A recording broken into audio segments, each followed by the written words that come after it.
Good afternoon, everyone. My name is Ken Yalowitz. I'm the director of the Dickey Center for International Understanding. And this is our first public event in the year 2007, so welcome all of you. But it also has a broader significance in addition to the wonderful speaker that we have. Some of you may know that the Dickey Center will be celebrating its 25th anniversary in February of this year, just in one short month. And we're having a series of anniversary events during this winter term. And today's lecture really kicks off that series of events for us. So it's very meaningful for me and the Dickey Center staff on a variety of levels today, so I'm very happy you're with us, for this event. I'm going to be introducing in just a moment Professor Nelson Casphere from the Government Department. Nels, I think that's what we usually call you, as Nels, is a very good friend of the Dickey Center. And is a specialist in African politics, African development in the Government Department. And he's very current because he's just come back from a trip to Africa really within the past couple of days. His most recent trip was to the dentist, so I hope your mouth will permit you to articulate. He always articulates beautifully. But I did want to say a special word of thanks to Kwame Clement, who will be introduced in just a moment, and Wilma Red, who's also accompanying him today. They've worked together in Liberia and have been professional colleagues and friends for many years, and it's been a real pleasure to have them here. Kwame, as will be introduced in a moment, is an attorney in Washington in the same law firm and works with my brother-in-law, so it's been a real special treat for me to have Kwame and Wilma up here, for this particular time period. So with no further ado, I'd like to ask Nelson Casphere to please come up and introduce our speaker formally. Nelson.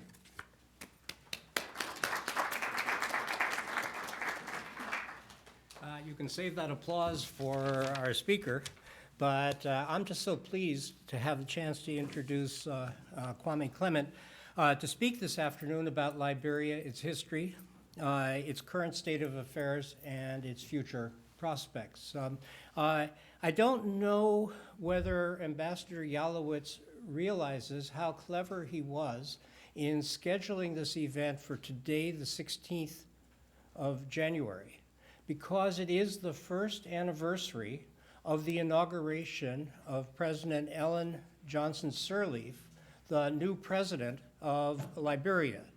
And that's absolutely critical to Kwame Clement's talk because with the new president, the chance of changing conditions in Liberia took a giant step forward. There are many steps to go, but what's in front of us now is the possibility that a state that has to be described as a failed state can be brought back to a functioning, prosperous state, much as it was before Samuel Doe held its coup, but now with the addition of a democratic element that was rather missing before. So there's a central question for you to think about. How do we rescue a failed state? And can we learn from Liberia's experience what could happen next? Because the prospects of reforming a state in which nothing works, in which officials aren't paid salaries and therefore depend on corruption in order to live their life, in which you cannot trust soldiers, in which there are guns awash in the country, these are significant problems. No one can say it will be easy for Liberia, but the prospect is there. That's the central question, I think. Can Liberia move away from a condition of state failure to something else? And we're very fortunate to have Kwame Clement with us today to think about this question. For one thing, Kwame Clement anchored the nightly news on Liberian TV between 1980 and 1990. That's the period of time when Doe was there. And we know we have a treat in store for us because he was arrested at the end and put in prison for his reporting. He then left, went to the United States, did a law degree at George Washington University Law School, followed that with a clerkship with Judge Carlos Lucero in the 10th of the Federal Appeals Court for the 10th Circuit, and now practices law at Arnold and Porter, as Ambassador Yalowitz mentioned a few minutes ago, and has also continued his television career as the producer and host of The African World.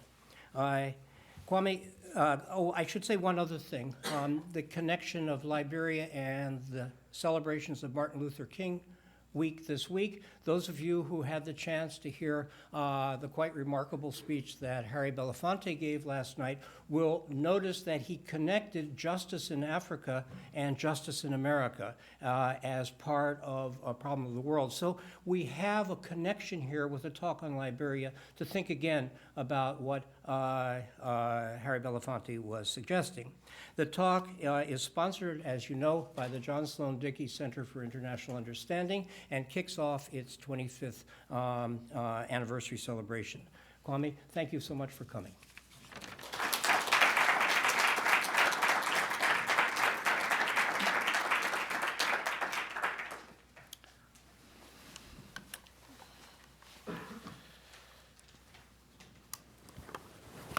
Thank you, Nelson, Ambassador Yalowitz, staff, fellows and members of the Dickey Center, students, members of the Dartmouth community, ladies and gentlemen. I'm honored by the invitation tonight to talk to you.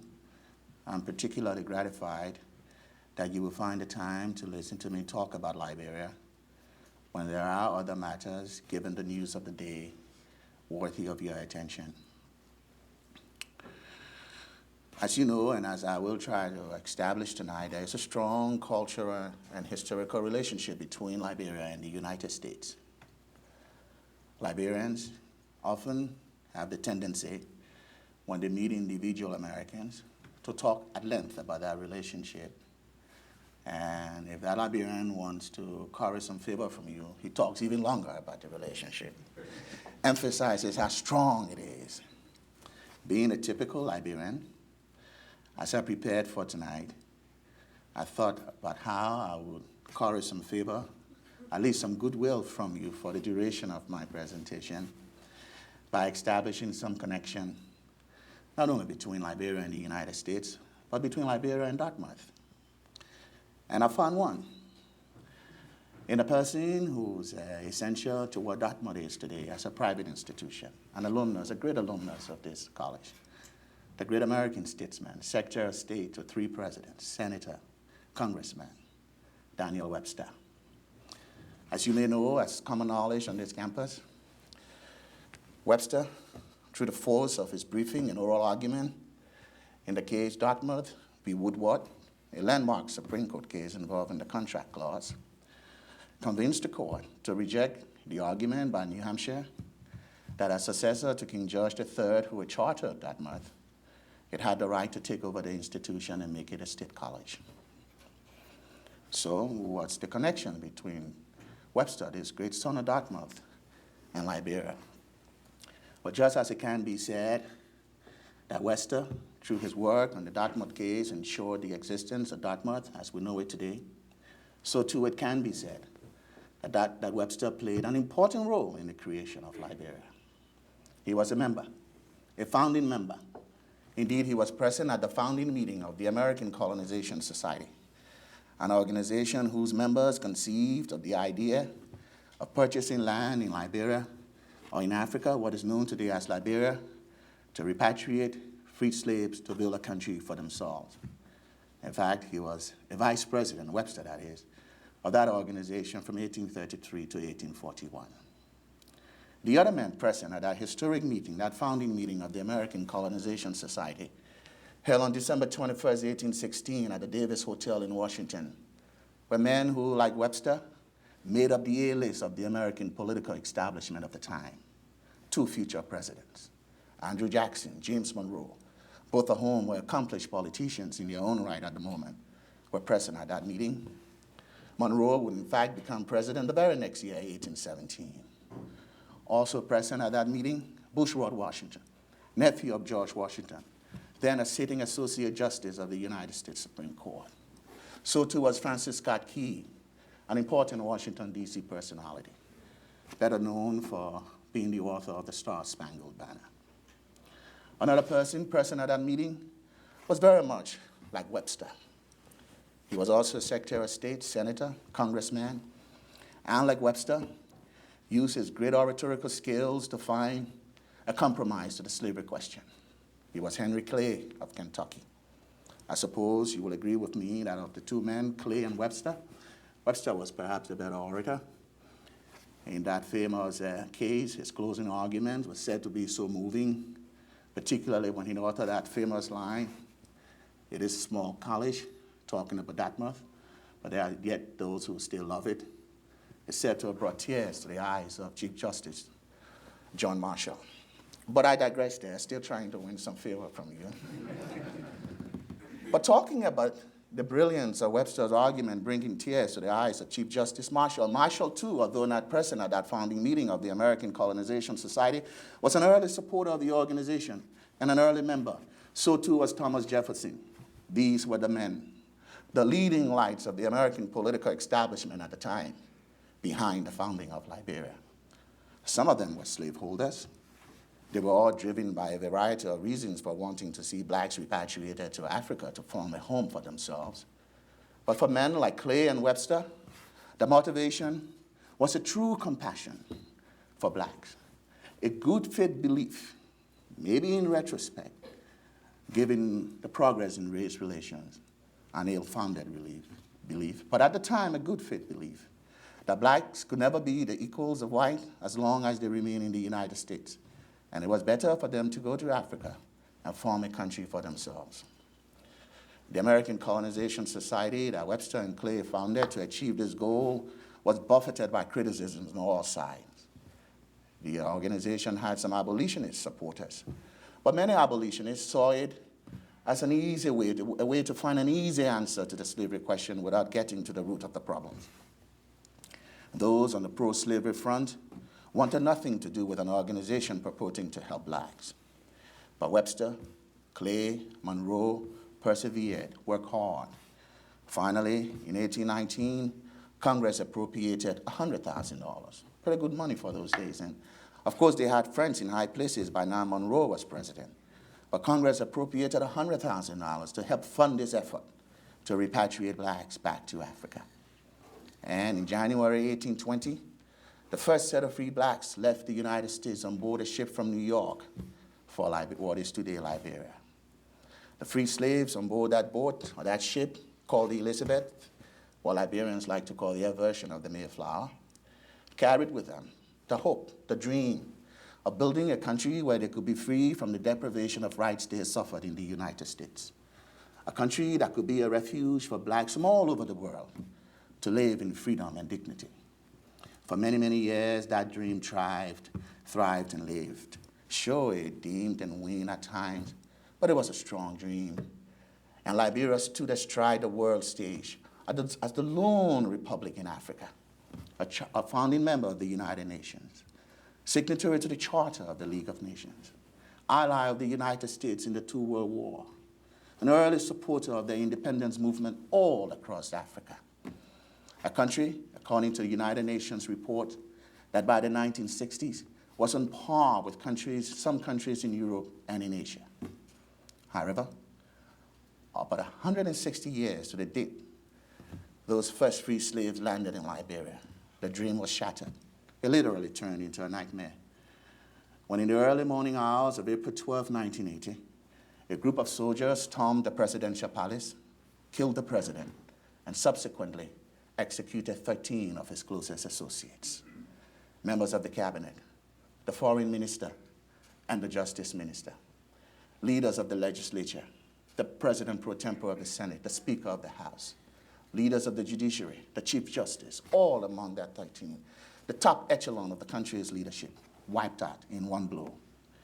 That coup would in turn spawn a civil war beginning in 1989 that would devastate the country, rip apart its social fabric, destroy basic infrastructure, roads, hospitals, schools, bridges, electricity and water supply systems. Today, over 200,000 Liberians are internally displaced. Another 300,000 live as refugees around the world. The war itself claimed about 270,000 lives. How did a dream go so wrong? What forces, historical, political, cultural, and otherwise, explains the total failure of the Liberian state? What can Liberians now do to rebuild their country and help it fulfill its destiny? What moral and strategic considerations should compel the United States to be a part of that effort? Let me begin by addressing the first question. What explains the total failure of the Liberian society? For some, and frankly, including many, many Liberians, the answer is that the freed slaves who left the United States for what is today Liberia replicated the unjust system they fled. They subjugated and failed to incorporate indigenous tribesmen they met in the country into the body politic of the country. There is some truth to that, but I think it represents an oversimplistic explanation of the Liberian story. The truth: it is estimated that over time, about 15,000 freed slaves left the U.S. for what is today Liberia. Several thousand more came from the British West Indies. Then there were slaves on board ships bound for Europe that were freed by the British and the American navies, and then settled in America in Liberia after the abolition of slavery. The free slaves from the U.S., mostly of European, African ancestry, together with those from the British West Indies, sat at the top of the social political order. Those from cotton board or freed from slave ships sat at a somewhat lower rung, and the indigenous tribesmen sat at the very bottom. Of Liberia's 22 presidents, the first 6 or 7 were born in the United States. The overwhelming majority of the others, although not born in the United States, could trace their roots on both the paternal and maternal sides directly to the U.S. Only one Liberian president, Samuel Doe, who led the coup of 1980, was of complete indigenous extraction. One other president, the current president, is of mixed indigenous and settler extraction. However, the belief that the subjugation of the native tribes by the settler is the sole cause or the principal cause of the problem in Liberia ignores the fact that over the years there was intermarriage between the two groups. The country launched some earnest effort at unification. In the 1950s, President Dartmouth launched what he called the Unification and Integration Policy to reach out and incorporate the natives into the country. Wilmer Blyting, a leading Liberian statesman, began speaking as far back as the 1830s for deliberate policies to bring the natives into the country. There was some success. Among the 13 executed after the coup, many were of complete indigenous extraction. Some were of mixed indigenous extraction. It is safe to say, and people may disagree with me, that at its core, the Liberian problem reflects the fact that a small group of men, a ruling clique, an inward-looking oligarchy, failed to see the need to liberalize the political system to broaden the base of participation. Another reason that explained the collapse of the state was the severe economic problem the country faced, particularly in the 1970s. The country had always faced economic difficulties from its founding. The early settlers were dependent on cash flows from the American Colonization Society. Over time, interest in repatriating freed slaves to Africa faded. There was some resurgence after the Civil War, but it never really gained the kind of momentum. So cash flows to the settlers ceased. There was an economic base. The early settlers traded in green crops, alligator pepper, tobacco, coffee, cocoa. But a major problem was their aversion to attracting foreign investment. The belief was that these foreign investors would be Europeans and would take over the country, and Liberia would lose its essential identity as a place for blacks to call home. By 1950, Liberia adopted an open-door policy that aggressively sought foreign investors. It paid off. The country posted economic growth rate of about 9% per annum for several years, second in the world at the time only to Japan. In some measures, there was growth without development, but we saw the emergence of a middle class, however small.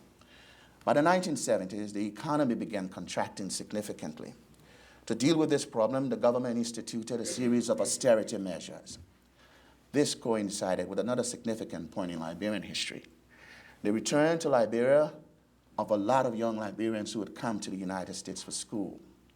The government has used revenues generated from the boom years of the 60s and the 50s to fund scholarships. The University of Liberia, where I went to school, a pretty good school, I think, didn't have a graduate program at the time. And so most of those young Liberians came to the US for graduate studies.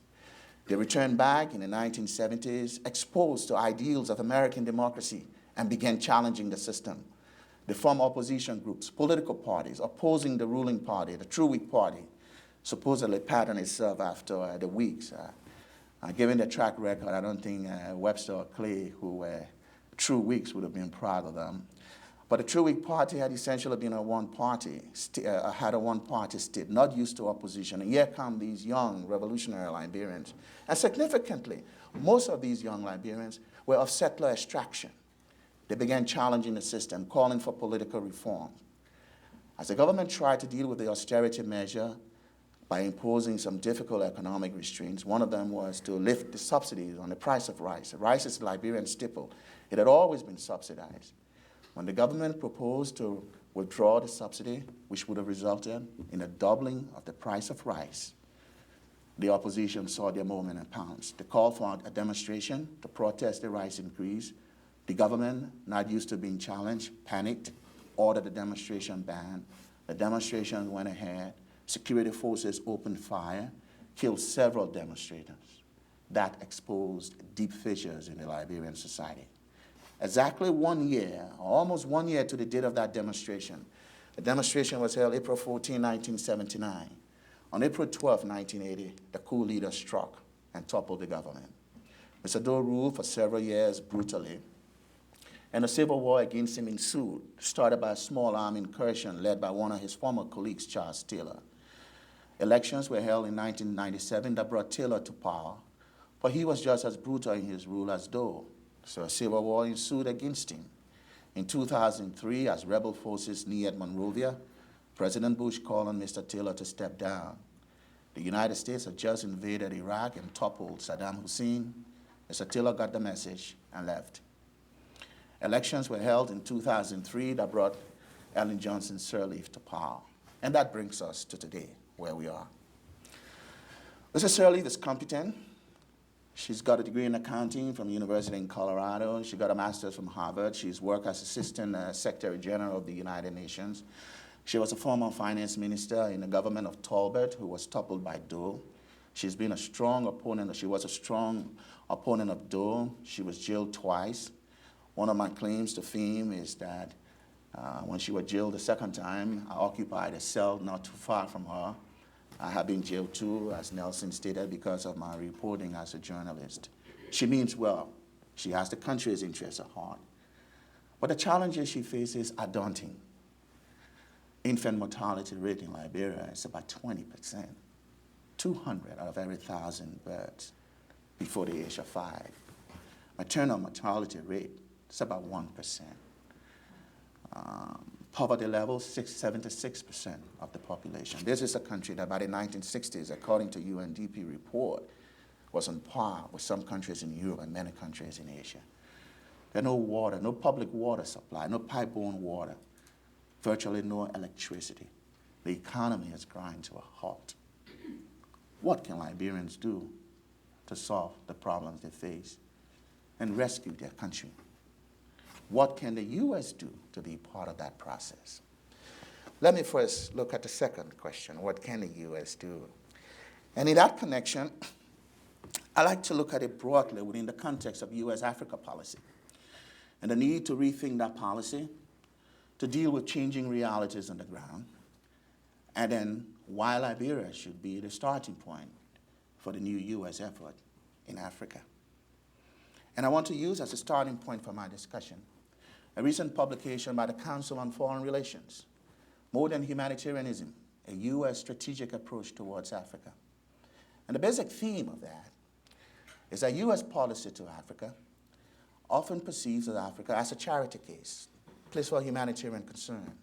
But that at the moment, Africa is becoming steadily central to the United States and the international community in a way that transcends mere humanitarian interest. Energy supply, for example. It is estimated that over the next 10 years or so, 1 over every 4 barrels of oil entering the United States would come from Africa. Think about it. A quarter of the United States oil supply coming from Africa. That Africa will equal or more likely surpass the Middle East as the principal source of U.S. energy supply. Much of that energy would come from the strategically important Gulf of Guinea coast, where Liberia sits. Then there is the issue of terrorism. Failed states in Africa, like Liberia was, can become breeding grounds for terrorism. Look at Somalia. In fact, there were strong reports in the Washington Post and other papers that during the latter years of the Taylor regime, when Liberia was virtually a failed state, Al-Qaeda used Liberia to funnel diamond, to launder money, to sponsor their terrorist activities. And it is believed that President Bush pressured Mr. Taylor to step down for that reason. And there is the intensifying competition the United States faces from China for African resources and influence in the region.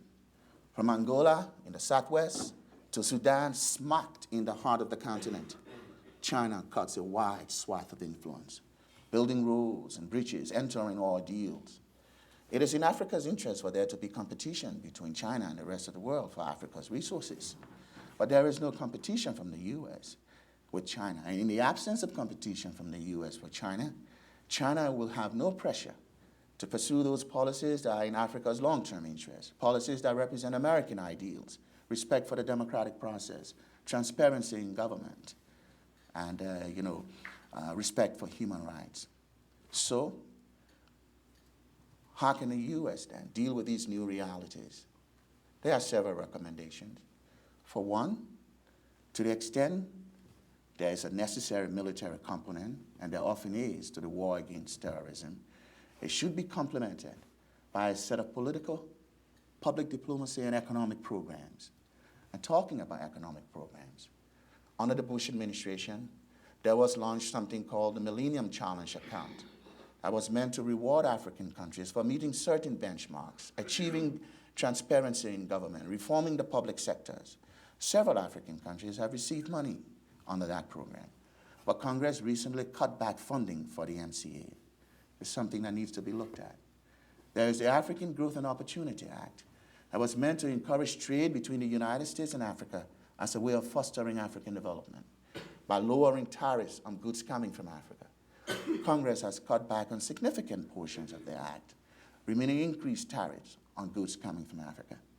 If Africa is to create wealth and develop, there needs to be open trade, and Congress needs to take another look at the African Growth and Opportunity Act. A renewed look at Africa, a policy that focuses on providing assistance, economic aid to Africa, will not end poverty in Africa, but it will raise hopes within realistic bounds. And where can the United States, or what better place in Africa for the United States to begin to implement such a policy than Liberia, given the historic and cultural ties between the two countries? And for a moment, let me briefly survey government-to-government relations between the U.S. and Liberia over the years. The first settlers, like I said, landed in 1820. They didn't declare independence until 1847. They were essentially a colony of the American Colonization Society. The British and the French frequently encroached on Liberian territory, and when Liberia protested, the British and the French response were, "You're not a sovereign state, go away." And so with American assistance, Liberia formally declared independence in 1847. But the United States never recognized Liberia. The feeling was that Southern states would not tolerate a black diplomat in Washington, D.C. It was not until 1862, under the administration of President Abraham Lincoln, that the United States first recognized Liberia. So for much of its early history, although the country was culturally attuned to the United States, it gravitated towards Europe in terms of trade and foreign policy. Germany was, in fact, its major trading partner, so much so that at the beginning of the First World War, Liberia assumed a position of neutrality. Only pressure from the U.S. finally forced the country to declare war officially against Germany, and she paid heavily. German ships shelled Monrovia, the capital. Trade between Europe and Liberia interrupted by German ships, and the economy was crippled. After the war, there was not much assistance from the U.S. By the beginning of the Second World War, there was an uptick in relationship between the two countries. President Roosevelt visited Liberia and dined with the president then, Edwin Barclay, on his way from the Casablanca conference. The United States built a major base that became the country's major international airport to help supply the war effort in the North. During the Cold War, relationship was strong. Voice of America had a major relay station in Liberia. There was a major station to provide navigational guidance for the U.S. naval fleet, a military base. The American embassy in Liberia was about the largest in Africa, a clearing ground for diplomatic traffic in the region. By the 70s, the relationship was still strong, but Liberia then began to think that she could strike a bigger bargain if she opened relations with the Soviet Union. We never had a relationship with the Soviet Union. Liberia opened relationship with the Soviet Union, with Romania. She became a strong member of the non-aligned movement. She had always before consistently voted with the U.S. at the United Nations. Now she began to adopt a more non-aligned policy. After the coup, however, relationship intensified again. There was a belief that the coup leaders and their intellectual supporters might tilt towards the Soviets. President Reagan pumped money into the country. It is estimated that the amount of money Liberia received during the Reagan years, the first 4 years of the Reagan administration, was more than all aid Liberia had received from the U.S. in prior years. But after the end of the Cold War, U.S. interests waned, government-to-government relationships slacked off. And we come to the present. Now more than ever in Liberia's history, she needs the U.S. support. And it is U.S. interest to do so. How better can the U.S. show to Africa that she can stand by her friends than by helping a country that is so closely tied to the U.S.? And when I say tied, the ties are strong, although we Liberians tend to overemphasize it. I mean, they express in symbols. You know, like I told some students today, our flag is a pattern after your flag. You've got 13 straps for the original 13 states. We've got 11 stripes for the 11 signers of our Declaration of Independence, which is very similar to what Jefferson wrote. We got one star representing the lone star, the lone country, a lone independent country in Africa. Like I also said, if you sit among Liberians for a long time, you would think they're talking about Texas because they will frequently refer to the Lone Star, you know, that refers to the national flag, the soccer team, the basketball team. Like I also said, if Madison was alive, he probably would sue the man who drafted the Liberian Constitution for plagiarism. It's almost a virtual replica of the U.S. Constitution. We share the same national holidays, Thanksgiving Day. We still call Memorial Day Decoration Day, though. Our Independence Day comes just 2 weeks after yours. If you go to the settlement along the major rivers where the settlers first planted roots, they are antebellum style housing. People there still speak with a tinge of a Southern accent. And the diet is essentially Southern, black Southern diet. You know, good collard greens and cornbread, you know, with good ham hock. This is a country. In fact, I don't think there's any other country in the world in whose birth America was so intimately involved as Liberia.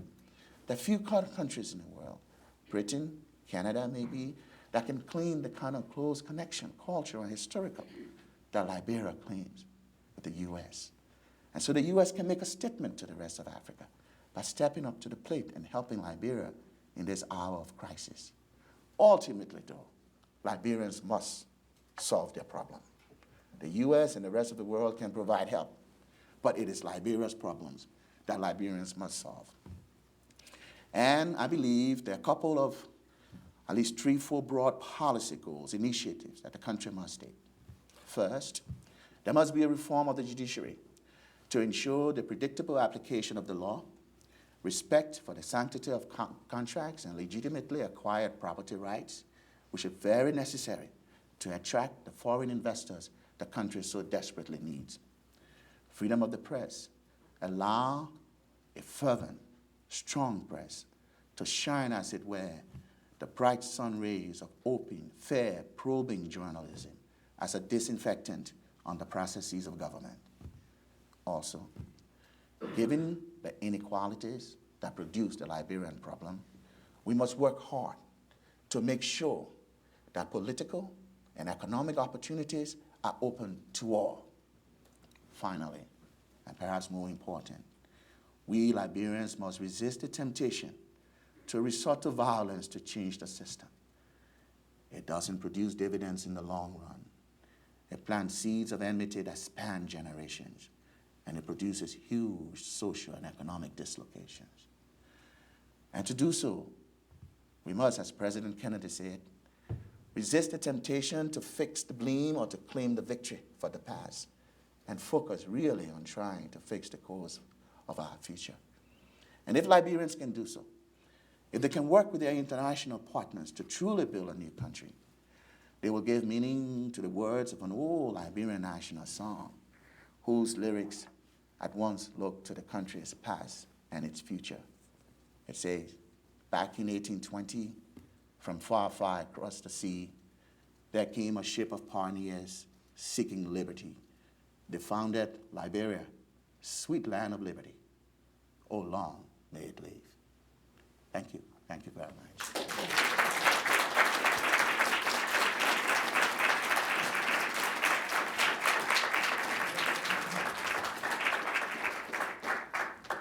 Would you like to take the questions yourself? Anyway, you come on. That's it. Well, first of all, thank you for that excellent talk. I wonder if you could comment on the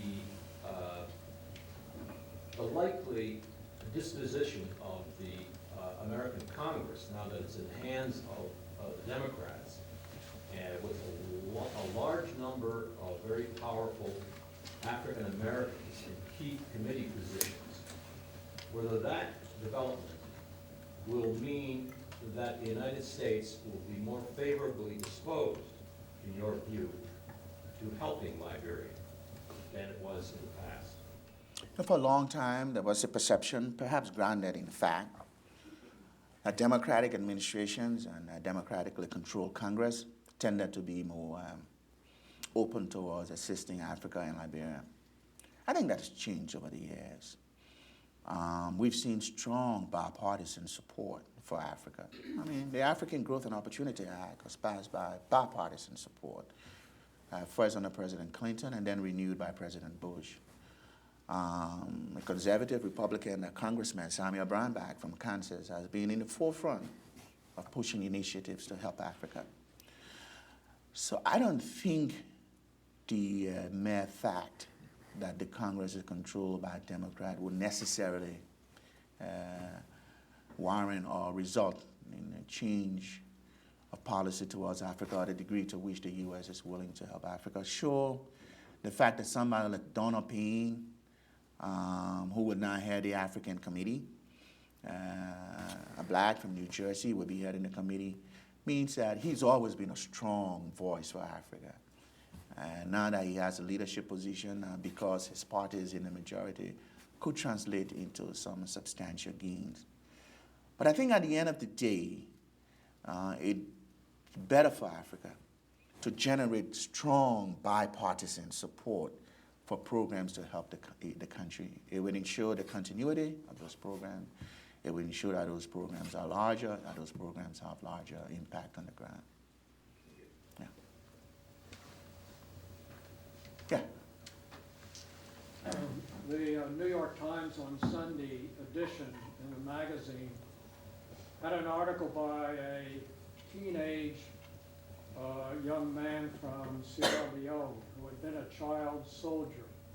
and who have been rehabilitated by a local organization several years ago, which is quite interesting. And I wondered if the same thing has occurred in Liberia.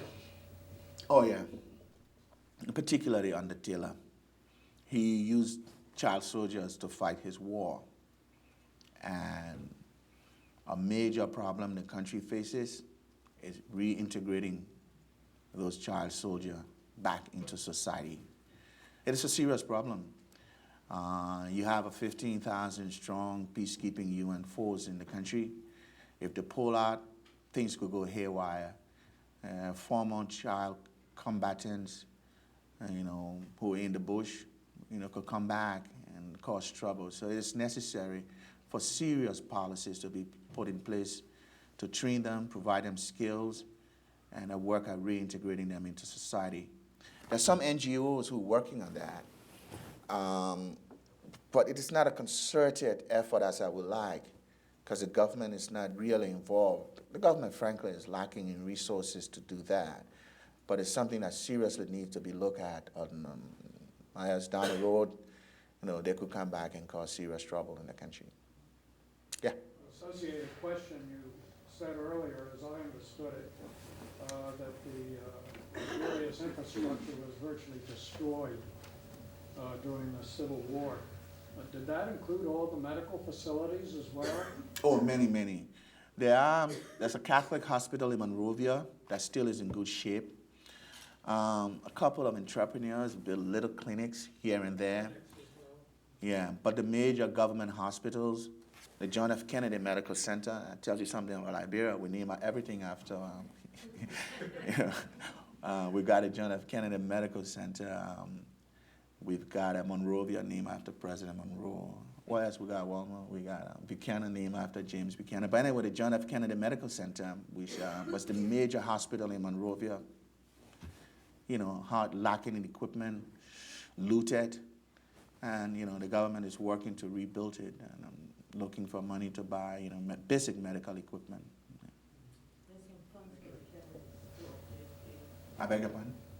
There's some funding coming in from the Kennedys for JFK. Oh, for real? No.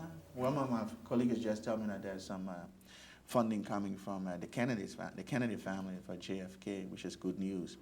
I should note, though, that the U.S. appropriated $50 million to help Liberia. Given the range of problems the country faces, it's good money, but more is needed. The problem, though, is that money has not even been sent. For whatever reason, it hasn't been sent to Liberia at the moment. So mostly aid has come from Europe. The country cannot really borrow money on the international market because of its debt rating. It cannot give loan guarantees. And so one of the major goals of the current administration is to try to restructure the country's debt. That would then allow it to begin to get loans and give loan guarantees to help carry on the desperately needed development work.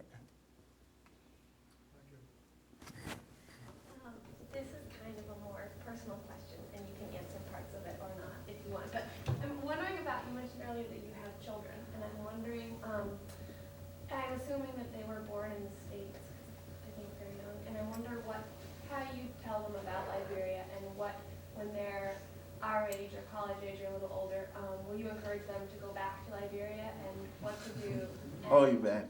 And is that your hope for your own life? Yeah. To go back? Yeah. Everything I owe today, Liberia, that's where I went to school. I mean, I went to law school, yeah, but I got my education in Liberia thanks to some pretty good Peace Corps teachers. My kids were born here, you're right.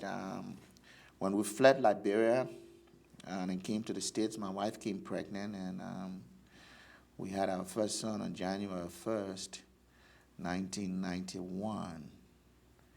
And, one of my worst fears at the time was I was taking the Washington Post around in the morning, doing a telemarketing job in the day and cleaning a factory at night. And one of my worst fears was that my son should not grow up I mean, that was good work. It brought in money. But my worst fears in life was my son would grow up and see me doing that and thought that all his dad could do. And we tried to let him know what we did in Liberia, my wife and I, before coming here. I got another son who is 10 years old and a daughter who's 8. They're very American, though. You know, when there's a World Cup and I'm cheering for if the African team is playing the United States team, you know, I'm cheering for the African team, and my 16-year-old son doesn't want to hear it, you know. If I'm cheering for Ghana, what's Ghana? Go USA, go USA. We have taken them to Gambia, where my wife is from, because it's relatively stable. They've been to Gambia. It's African. You know, it's not far from Liberia. You know, to give them a feel for what Africa is like. Liberia has been relatively unsafe to take them back. We do plan to, once things, you know, for them to go and see. They know about Liberia. They know a lot. There's a core of Liberian friends, you know, all my other colleagues that meet. When they're ready, they can fake the Liberian accent, you know, to tease us. So they're very much aware about Liberia, about Africa. And I do look forward to them going back soon. Especially to Liberia, especially my 17-year-old. Before he goes to college, I would like him to do an extended tour of Africa, Liberia included. And I look forward to going back sometime to contribute. The country needs desperately all the manpower it can get. You know, competent people lacking, you know. Most people who had abilities and skills left the country. Government salary now, very unattractive. There's been arrears, government salaries and arrears for like 13, 14 months, you know. I've got to start thinking about college, you know, all that 17-year-old son. But we do look forward to going back, and I do look forward to it. I plan to go again sometime in April this year to do some work for my program, The African World. And I definitely look forward to going back, being on the ground, and being a part of rebuilding the country. It's something I owe Liberia. I was just wondering that you were mentioning that there's a need for the press and for the media in Liberia to continue growing and how open they are. I was just wondering how much farther do they need to go? Are they pretty far from the ideal right now? Oh, no. The press now is robust. You know, it's like the pendulum swings. Now the press, it's so free that they're reckless. You know, they write anything. You know, destroy people's reputation. There's some quality newspaper. There's some that are just. But I've always said that it's better to have it that way than to have control on the press. At the end of the day, truth will prevail. Like to say, you know, like some of the case law that talk about freedom of the press, you know, let there be competing ideas in a free marketplace, and the truth will prevail. So no, the press is active, it's strong. You know, like it's partisan. You know, the partisan newspapers that are virtual hacks, but there are one or two credible newspapers like the Daily Observer, the couple of online media set up like Front Page Africa, are doing good work, exposing corruption, holding people to account, you know, taking on the president. You said in 50, 60 days you're going to achieve this. And then, you know, running through what she's done, what she hasn't done.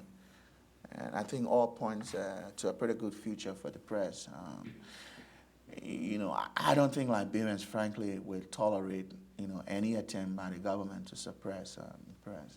In fact, recently, Mrs. Sirleaf, the president, her press secretary, who I know we worked together at the radio TV station, he went back to be her press secretary. He came up with the idea that he sold to her, that for Christmas time, they would send her checks of $500 to each of the major media institutions. It backfired.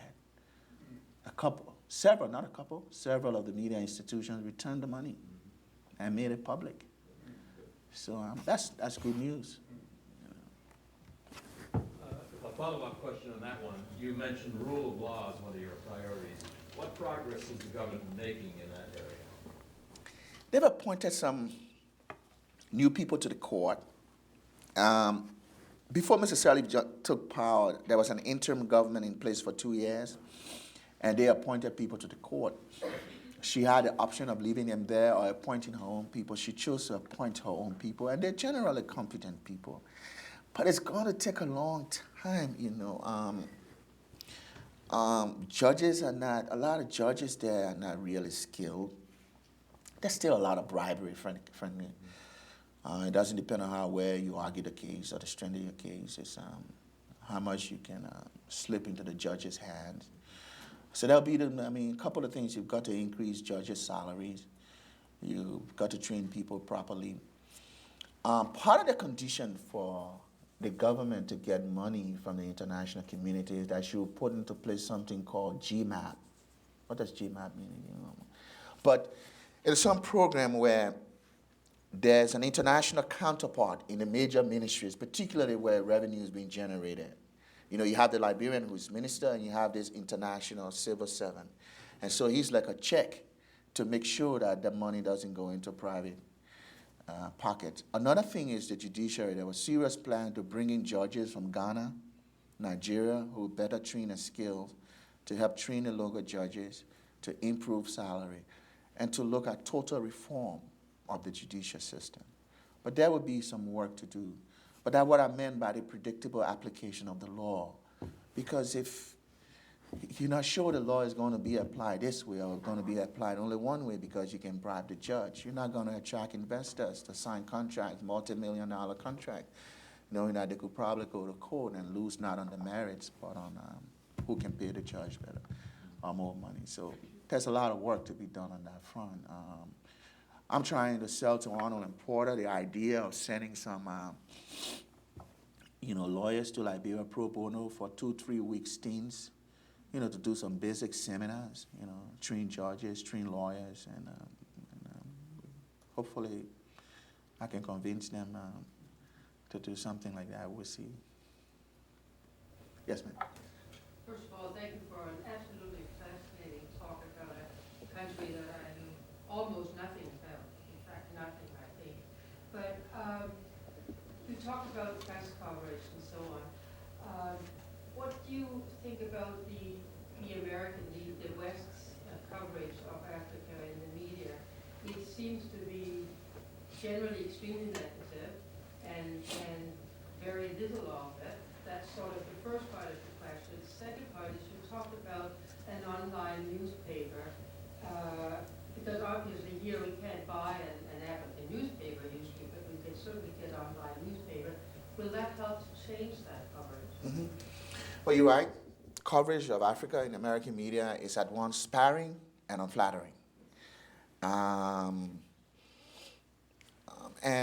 This is why Wilma and I have worked seriously on this program we call The African World. It is to fill this niche, not to hide the problems. There are a ton of problems in Africa, to report them, but to provide context, perspective, analysis, so that people understand the forces and personalities shaping events across the continent. And we interview a range of people, African leaders, African heads of states, U.S. policymakers. But yes, there is a tendency to cover Africa only when there's famine or when there's war. There are lots of positive development across Africa. African leaders, many of them, recognizing the need for political and economic reform. Ghana, Cape Verde, Benin, have held successive free, fair, open elections, have put into place serious economic reforms. The recent World Bank report out on Africa, 15 countries, from Uganda to Benin, have lifted significant percentages of their population above the poverty level, well in line to meet the Millennium Challenge goal of halving poverty.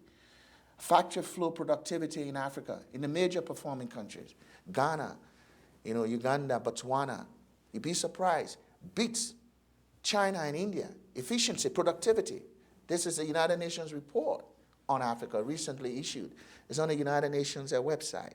So there are lots of good news coming out of Africa. The OAU, or now the African Union, formed NEPA, the New Partnership for African Development, that is working to put together a comprehensive plan for development of the continent, so that nations work together and jive their plans. And so there's lots of good news coming out of Africa. On the business side, Africa has the highest return on investment than anywhere else in the world. Of course, because the risks are high, people want to make sure, the returns are high. But the highest returns, about 30%, on investment, better than anywhere else in the world. The stock exchange in South Africa, big gains. These are good news, and they document it. And you don't get this out into the media yet. And that's part of the reason that the Chinese have Africa all to themselves. American businessmen still have this perception that it is a backwater place, that there's no business to be done there. There's money to be made in Africa by business people who venture out there. And you can only get this message out by using the media. And that's what we hope to accomplish with this program called The African World. By the way, you can get it on the website, a bit of self-promotion here. It's called theafricanworld.tv. It comes on, the program is aired every Sunday on television stations across the U.S. We're afraid we're not in New Hampshire yet, but you can get it on the web, and you can watch it live as it's been broadcast, and then you can go to our archive page and watch any one of our previous programs live like you're watching it on TV. Thank you. Yes, Ken? Two unrelated questions. First, in the past year, have any of the refugees started to go back? Are conditions such now that you're starting to make people to come back to do things that you were so beautifully describing, those desires? A second but unrelated question. Has AIDS hit Liberia as badly as other countries? Yes to both. Some of the refugees have begun returning home, but not at the level one would hope. There are still thousands of refugees in Ghana, principally, and the Ivory Coast. Many people are not sure what to return to. Their homes were devastated. That's one of the priorities of the government. First, to deal with internally displaced refugees, then focus on getting back refugees outside the country. AIDS, there are increased incidents of AIDS in Liberia. The good news is not as bad as in Southern Africa, but it's there. The war broke down social values, family values. People are unable to make living. Young girls, literally prostitute themselves. But I understand what the implicit okay of the family. I mean, the war completely broke down social values. And that led to increase in AIDS. Yes, there is that problem. And this is one of the reasons why, as much as you may point to what the U.S. needs to do, you must point out what it has done. One of the reasons why President Bush and his administration must be complimented for the significant AIDS funding that they've put in place. But there are lots of international organizations too on the ground dealing with the AIDS problem, trying to launch education campaign, for safe sex to prevent the disease. But the short answer is yes. There's an increasing number of AIDS cases, but not near what is seen in Southern Africa. Yes.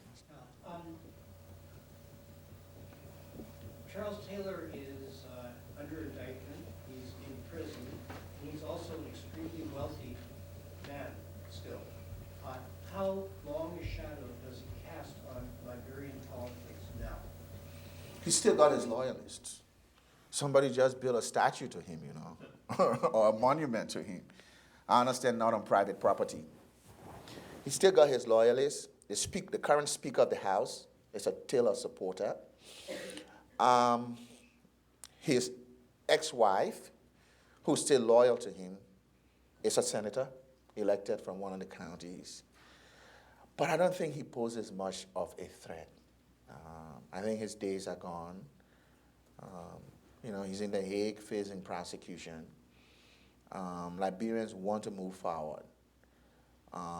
As long as we have the UN peacekeeping force in, and hopefully can use the presence of the UN peacekeeping force to revitalize the economy, give people hope. People realize they can have jobs, they can raise their families. I don't think Liberians want to go back to fighting. I mean, we've seen what fighting can produce, 14 years of war. So I don't think Till opposes. I think at the moment he's preoccupied with, finding good lawyer to get him out of the Hague. I think he's irrelevant largely for Liberia's purposes at the moment. Is there a last question? Yes. I'm wondering if you could talk a little more about what President Sirleaf and the government, what they're doing to help the reconciliation among people damaged in this war. There's a National Reconciliation Commission. It is not as effective as I would like it to be. They're not really holding people to account. It's almost like come, confess, and go and sin no more, which maybe, given the state of affairs, is probably the best way to go, because if you start that, probably you get all of the politicians prosecuted, because most of them were involved one way or the other in the war effort. I think what she could have done, though, to help the reconciliation process, was to reach out to the opposition and incorporate them into her government. She did so to some extent, but not seriously. I really believe that in the long run, particularly, if it's going to take a while to get the economy back on track, having the major political players in the government sharing the risks and rewards of government is ultimately the key, to bringing stability. And if there's any one criticism I have of Mrs. Sirleaf, it is that I don't think she seriously reached out to people who strongly oppose her during the election. And these people have major constituencies, in the country. They got people from particular segments of the country that are loyal to them. And I think it's the way of reaching out to them, so we're bridging the social, ethnic divide that in many ways still plagues the country. We want to thank you. You brought Liberia into the forefront of our own thinking, something that I think most people here don't think about every day. You gave us a very nice, concise way of looking at Liberia. Thank you very much. Thank you.